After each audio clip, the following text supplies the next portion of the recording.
कि इस प्रदेश को आगे बढ़ाने में मेरे से जो योगदान जो मेरा हो सकता है मैं देने को तैयार हूँ। और इसलिए आज मैंने निर्णय लिया है अपने पद से त्याग पत्र देने माननीय मुख्यमंत्री जी के पास। पहले तो आपका सबका धन्यवाद है। और सुबह मैं अपने शहीद स्थल होके आया हूँ, वहाँ पे श्रद्धांजलि देने के बाद मैंने कहा आपसे भी बात की जाए। और जिस प्रकार से वातावरण आज मेरे प्रदेश में बनाया गया, और मैं तो एक आंदोलनकारी रहा हूँ, मुझे बहुत कष्ट हो रहा है ये बात कहते हुए कि एक आंदोलनकारी को जब हम लोग कहा करते थे कि आज दो, अभी दो, उत्तराखंड राज्य दो, चाहे जो मजबूरी हो, मांग हमारी पूरी हो, तो धन्यवाद तो उस शख्स का करूँगा जिन्होंने उत्तराखंड राज्य बनाया, माननीय अटल बिहारी वाजपेयी जी का। और उनकी कृपा के बाद आज माननीय मोदी जिस प्रकार से इसको संभाल रहे हैं, उनका भी मैं धन्यवाद करूँगा। और आज हमारे जैसे व्यक्ति को साबित करना पड़ रहा है कि हमने उत्तराखंड के लिए क्या योगदान दिया। जब मैं डोएला रहता था तो आप सब जानते हैं कि उस समय जब आंदोलन ये चला, और आंदोलन में चाहे बाजार बंद करना रहा हो, चाहे ट्रैफिक जाम करना रहा हो, रेलवे जल्दी से उस टाइम उसको वो ट्रैफिक जाम नहीं कर सकते थे, लेकिन उसका भी किया, कॉलेज स्कूल बंद किए, जितना कुछ कर सकते थे हम लोग, रैली निकालना, ये सब करना करते रहे। और मैं संक्षेप में बोलूँगा क्योंकि लंबा विषय ना हो जाए, क्योंकि आपको भी कई जगह जाना होगा। और उसके बाद मुझे वो दिन भी ध्यान है कि जब मुजफ्फरनगर को हमें जाने के लिए कहा गया, सारे लोग मुजफ्फरनगर गए। हमारे उत्तराखंड के गांधी स्वर्गीय इंद्रमणि बडोनी जी आज दुनिया में नहीं है, मैं उनको भी श्रद्धांजलि अर्पित कर रहा हूँ। हमारे उत्तराखंड के गांधी कहे जाते थे, उन्होंने आह्वान किया कि हम लोग दिल्ली जाएं। दिल्ली गया, और वहाँ पे जब ये पता चला कि मुजफ्फरनगर में घटना हुई है, और घटना भी आप जानिए कि गोलीबारी के साथ साथ हमारी मातृशक्ति के साथ कुछ घटनाएं और ख़राब हुई हैं, गलत हुई हैं, वो सुन के उस रैली के अंदर जब मैं था तो भीड़ बहुत थी और मैं असहज हो गया, मेरे से रहा नहीं गया। तो मैंने मन बनाया कि मुझे मुजफ्फरनगर जाना चाहिए। अब आप देखिए उस टाइम रैली में तो बहुत से लोग ऐसे थे जो परिचित थे, कुछ नहीं भी थे, क्योंकि पूरे प्रदेश भर के लोग आए थे।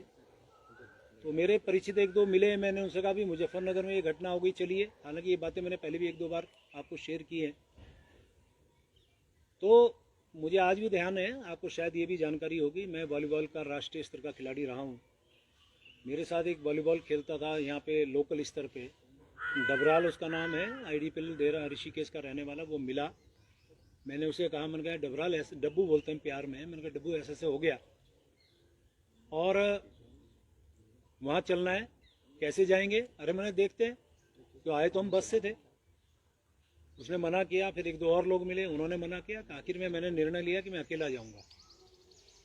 अब आप देखिए, ये बात समझने की है कि मुझे ये पता था कि वहाँ गोलियां चल रही हैं। मुझे ये पता था कि उस समय जो उत्तर प्रदेश था, उत्तर प्रदेश में माननीय मुलायम सिंह जी की सरकार थी, वो किस प्रकार से उन्होंने उत्तराखंड, आज हम उत्तराखंड बोल रहे हैं, उस टाइम तो हम पहाड़ के लोग कहा करते थे अपने आप को कि हम पहाड़ के लोगों के साथ उन्होंने जो व्यवहार किया, और वो कुछ भी कर सकते हैं, तो भी मैं अकेला चला वहाँ से ट्रक में बैठ के। ये बात शायद किसी को ना पता हो, वो समझ लें। मैं अकेला ट्रक में बैठ के चला। संयोग से मुजफ्फरनगर में, मेरठ में आज भी जिंदा हैं माननीय मनोहरकांत ध्यानी जी, और आपके एक पत्रकार साथी थे राजेंद्र जोशी, वो आज दिवंगत हैं, नहीं है, उनको भी मैं श्रद्धांजलि दे रहा हूँ।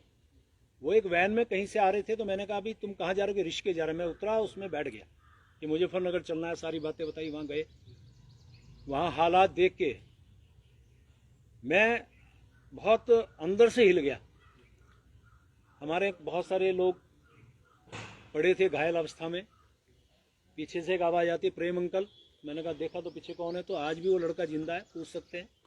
एक एक बात वो है जो कोई राजनीतिक भाषण नहीं है, जो लोग राजनीतिक दृष्टि से लेते हैं इसको लें, लेकिन मैं दिल के अंदर से वो बात आपको बता रहा हूँ। मैं पीछे मुड़ा तो मैंने कहा ये तो संतोष नेगी का लड़का है। कि संतोष नेगी हमारी बहन हमारी पार्टी में थी, आनंद सिंह नेगी उनके पति का नाम, वो चले गए दुनिया से, उनको भी श्रद्धांजलि है। तो मैंने बेटा क्या हुआ कि अंकल मेरे पैर में गोली लगी है। उस समय मालती शर्मा राज्यसभा की सांसद भारतीय जनता पार्टी से, उनकी टीम सबका देखभाल कर रही थी, दवा दारू कर रही थी, खिला पिला रही थी। मैंने बहन को कहा, मैंने बहन ये मेरे यहाँ का कार्यकर्ता है, इसका विशेष ध्यान रखना। आगे बढ़ता हूँ तो बॉडी का, डेड बॉडी का आंखों से मैं अब बयान नहीं कर सकता, ये स्थिति थी।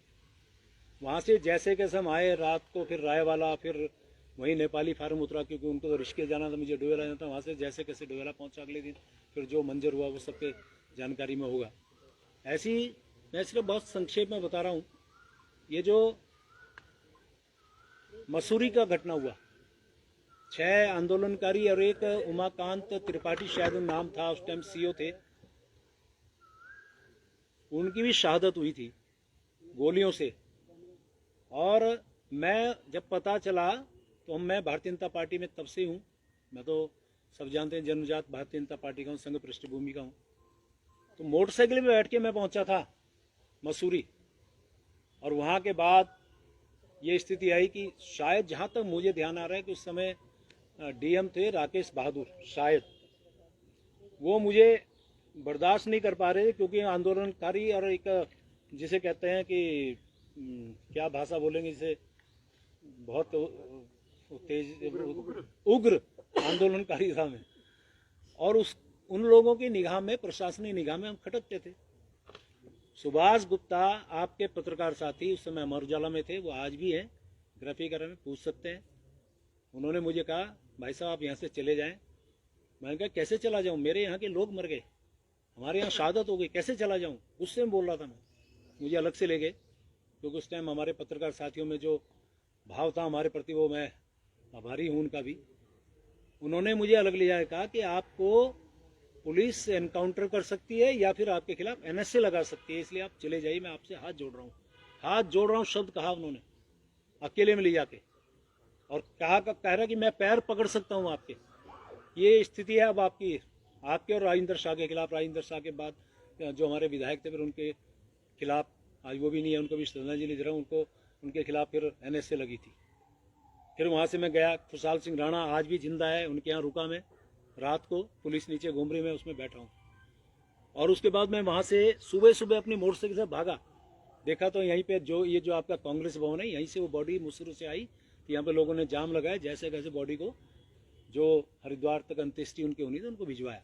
तो ये बहुत सारी घटनाएं। डॉक्टर मनोज जोशी जी आए थे डोयाला में, उनकी अरेस्टिंग में नहीं होने दी, बहुत देर तक उनकी गाड़ी के आगे लेटा, बहुत सारी घटनाएं।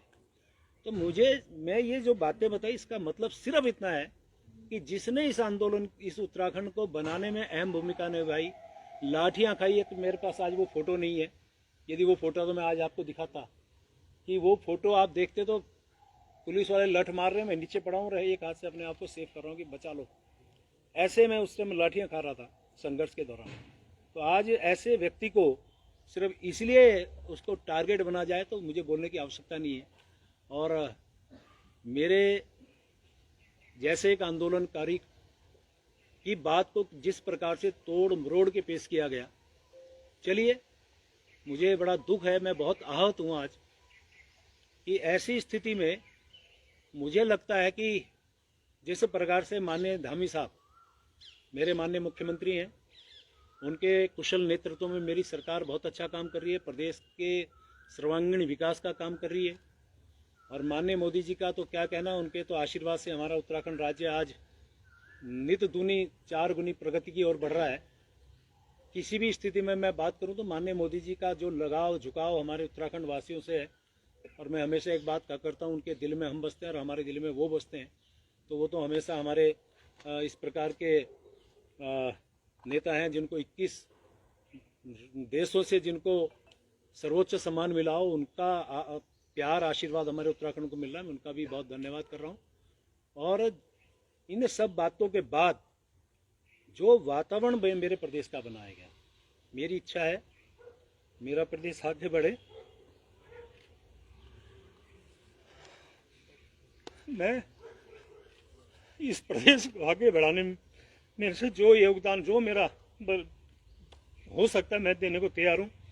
और इसलिए आज मैंने निर्णय लिया है, मैं अपने पद से त्याग पत्र देने माननीय मुख्यमंत्री जी के पास।